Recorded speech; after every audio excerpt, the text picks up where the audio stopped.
Right now in South Korea, women are demanding total equality, but they are still expecting the traditional guy to pay for absolutely everything. It is the ultimate hypocritical contradiction. You want the independence of the modern world, but you want the financial security of the 1950s.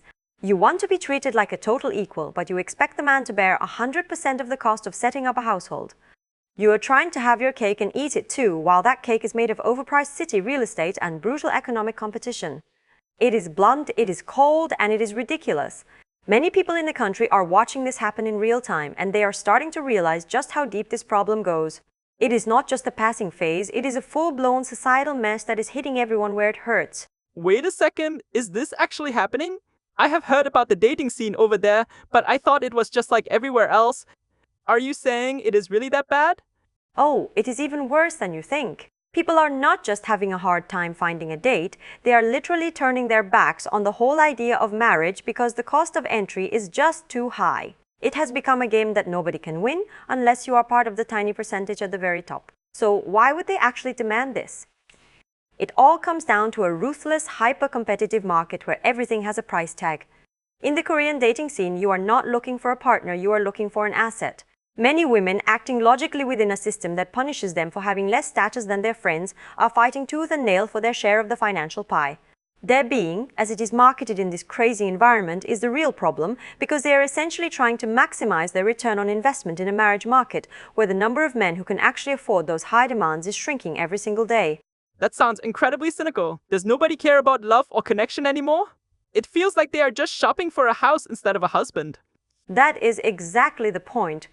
It has been stripped of any romance. But we have to ask ourselves, why does society even react this way? It is the collision of a very old past and a turbocharged late-stage capitalist present.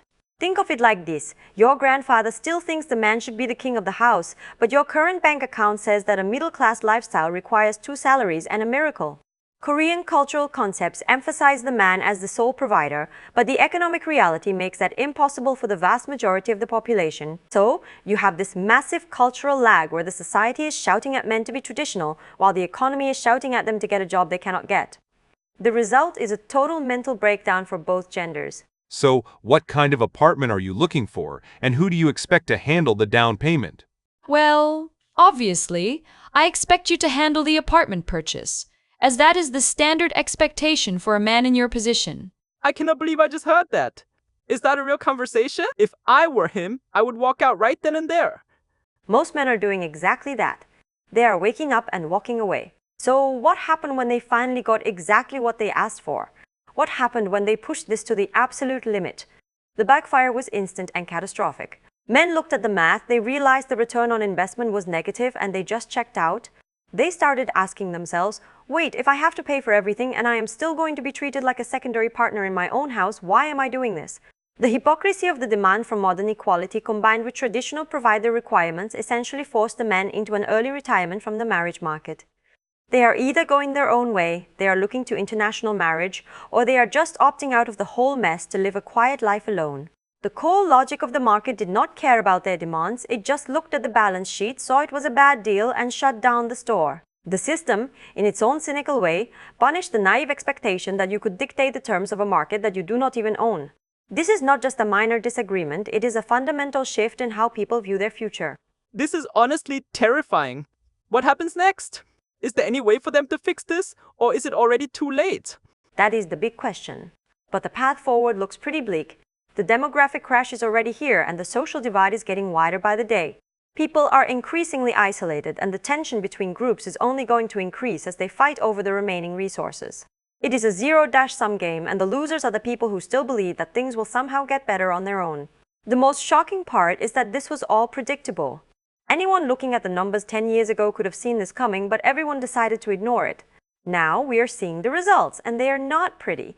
The tragedy of this entire situation is that it has turned the most human of all experiences, finding a partner to share your life with, into a cold, calculated transaction that leaves both sides feeling cheated. People have lost the ability to trust, and in a world where everyone is a potential threat, that trust is the first thing to go. We have been together for 3 years, and you are still telling me that my income is not enough for you to feel secure? It is not about you. It is about the reality of living in this city. I need to know you can provide the life I need before we take any next steps. This is just so sad. They are not talking about love, they are talking about bank accounts. It really is the end of the line for them if this continues. Indeed, it is the end of the line for a lot of people. The people who are trying to play by the old rules are finding themselves pushed to the margins, and the ones who have accepted the new rules are the ones who are most bitter. There is no easy fix here, because the problems are not just about money, they are about values, expectations, and the very way that people understand what it means to be a person in this society. When you turn everything into a deal, you eventually run out of things to trade, and that is exactly where we are now. We are watching the slow, painful dissolution of the social fabric, and there is no one left to mend it. This is a lesson for everyone else watching. When you prioritize the transaction over the connection, you will eventually find yourself with nothing but the deal you made, and that is a very lonely place to be. The real tragedy is that there are so many people who are genuinely looking for connection, but they are trapped in a system that makes it almost impossible to find it without being hurt. They are all being punished for a reality they did not create and for expectations they cannot meet. It is a cycle of disappointment that feeds on itself, and it is getting stronger every year. We are seeing a society that is literally eating itself alive, one broken relationship at a time. This is not just a problem for Korea, it is a warning for every society that is heading down this same path. If you take the humanity out of human relationships, you are left with nothing but the cold, hard math of existence, and that is a reality that nobody can survive for long. It is time for people to wake up and see that the game is rigged, and the only way to win is to stop playing by the rules that were designed to make you fail. If you keep expecting the world to give you something you have not earned, you are going to be disappointed every single time. It is time for a new approach, but that is a conversation that nobody is ready to have yet. We are all just waiting for the next disaster to happen, and when it does, we will act surprised, even though we saw it coming the whole time. The future is not going to be a happy one for most people, and that is the hardest truth of all to accept. It is time to face the facts, stop the blame game, and start looking at the real issues before there is nothing left to save. It is a dark, cold, and lonely road ahead, and it is one that we are all walking down together whether we want to or not. The choices we make now will define the next generation, and if we are not careful, we will leave them with nothing but the mess we made. We have to be better than this, we have to look past the money and the status, and we have to remember what it actually means to be a human being. Otherwise, we are just marking time until the whole thing falls apart. It is a sobering thought, but it is one that needs to be said. The clock is ticking, and we are running out of time to change the direction we are heading. If we do not act now, we are all going to pay the price. Fuel the truth at dating in Korea. Support the structure. Stay safe in the lounge.